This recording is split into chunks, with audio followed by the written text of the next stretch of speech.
everyone. My name is Dr. Agnes Sarolta Fazekas, and Dr. Derina Johnson and I are delighted to be here today and present the journey of Charm EU Inclusiveness Transformation. So what is Charm EU? Charm EU stands for the European Commission, or is a European Commission funded project to innovate the European higher education sector. 5 universities across Europe are currently involved. It includes my university in Budapest, Hungary, ELTE, where I work as an assistant professor within the Institute for Disability and Social Participation. In Trinity College, Dublin, Ireland, where Derina works on inclusive curriculum within the Equality, Diversity and Inclusion Office. So within Charm EU, we are colleagues on the inclusiveness work package, and I lead the work package. So higher education has been changing in recent decades, and the student population has been grown and diversified. In the 21st century, as you all know, one of the biggest challenges for higher education is to design inclusive and accessible teaching and learning environment that cater to students and staff various learning backgrounds and access needs. The European Commission's European Universities Initiative program comes under the Erasmus Plus program. It is designed not only to strengthen the mobility of students and staff, but also critically for our work in terms of inclusiveness, foster the quality, the inclusiveness, and the competitiveness of the European higher education sector. Charm EU stands for challenge-driven, accessible, research-based, and mobile European model university, and currently runs a master program in global challenges for sustainability, led equally by 5 partner universities. In Charm EU, we see our social responsibility to foster an open, welcoming, and safe environment, and to create excellence in teaching and learning through removing barriers and supportive access and participations on all students and staff. So access and inclusion has been more than buzzwords, we all know. In the current climate where intolerance, preconceptions, ignorance, and fear of differences, and sometimes common dominators, it's definitely essential to prepare individuals to study and work in the interconnected world. So Charm EU is a testbed new university model, offers an extraordinary opportunity to innovate and apply inclusion by design. And through our design, we seek to cater the greatest extent of users, i.e. taking preventive approach rather than a retrospective approach, and we can draw our best practices and influence new inclusive practices within our partner universities, showing how to implement inclusivity rather than just telling people what to do. And we are delighted that our work on inclusiveness was acknowledged in the recent report of COFACE Families Europe, which is a European network on civil society associations representing the interest of all families within Europe. And you can find the link on the slides. And I give the floor to Derina, and I changed the slide. So with this background set, what is it that we actually do? Well, it isn't always easy. First and foremost, Charm EU crosses 5 EU member states, each with their own national legislation, policies, and directives. We must ensure that Charm EU adheres to all of them. Secondly, when we use the word transforming, often this starts with transforming mindsets to create the understanding that inclusiveness is everyone's business and within everyone's power.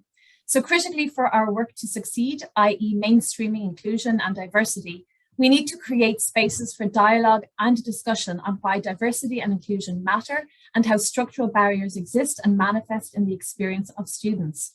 Importantly, inclusion needs to sit within core governance structures. Within Charm EU, the inclusiveness team advises on policies, organizational structures, and educational methodologies. We co-create our inclusivity processes. We workshop with staff and brainstorm with and gather feedback from students. An inclusive protocol during the admissions process of the Charm EU Master's Programme supports the engagement of underrepresented groups and those who have faced barriers in their educational journeys to date. We administer Charm EU grants to minimise financial barriers. Working closely with students, we conduct individual needs assessment processes and identify necessary accommodations and recommendations. Importantly, we support the Charm EU teams to implement them. We offer tailored inclusivity tips and quick wins for Charm EU educators to create an inclusive teaching and learning environment, and other suggestions such as how to establish an inclusive and warm welcome within our Charm EU modules. Together, these steps, big and small, form the start of our holistic inclusive journey within Charm EU. It's exciting and challenging, and perhaps see you next year for an update on our progress. In the next slide, here are our contact details, but of course we'd love to hear from you now with any questions you may have. And then our 6th slide just has more resources and further readings for you to explore. Thank you. Thank you. And I also stopped sharing. Let's see how. And thank you both very, very much. And thank you within time and everything. I loved what you said, inclusiveness is everybody's business and with everybody's power. I love that phrase. It's just absolutely super. And from what you've said, I get the sense that the project is about sharing practice, sharing ideas, you know, working. I always saying, if you always know me, I'd say you're stronger and smarter together. There's a sense that you're tackling this sort of, you know, across boundaries, geographical boundaries, different institutional types. And I also love the capacity building piece, because we can have all the ideas in the world, and if we don't build the capacity and understanding of staff on the ground, then we don't get the kinds of changes that we need. How long has the project been going on for, or where is it at now?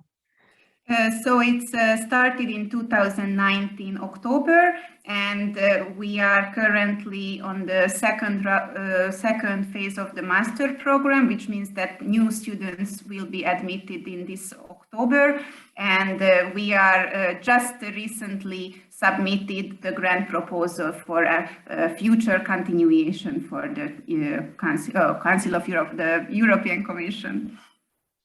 Brilliant, super. And it's submitted for 4 years, so we hope that we can continue in the next 4 years. Oh, that'll be that's very ambitious. Well done, and I hope you get the funding. I'm just looking if any of our participants have any direct questions. For Agnes and Derina, please put them into the Q&A section. While we're waiting for a question to come in, because we have a little bit of time, if you had one piece of advice in terms of inclusivity to give a teacher on the ground, what would it be? Let's start with Derina and then I answer. Yeah, I love that question. I would say listen to your students. So one of the reasons, we actually highlighted there how we actually provide text for the beginning of any lecture, the beginning of any module, to create a warm and welcoming environment. And I think that is, and the reason we actually give the text is to kind of set the tone. This is kind of what we suggest. So we say always, and at the beginning of anything that we do as well, saying that we're all learning, we're trying our best. Let us know if there's anything we can do better for you. And tell me tell me what I'm doing well. I always like to hear that. But also what we can actually do better as well. So I think that that creating that warm and welcoming environment where we want to hear from students and making sure that our classes and our teaching works for them is really, really important.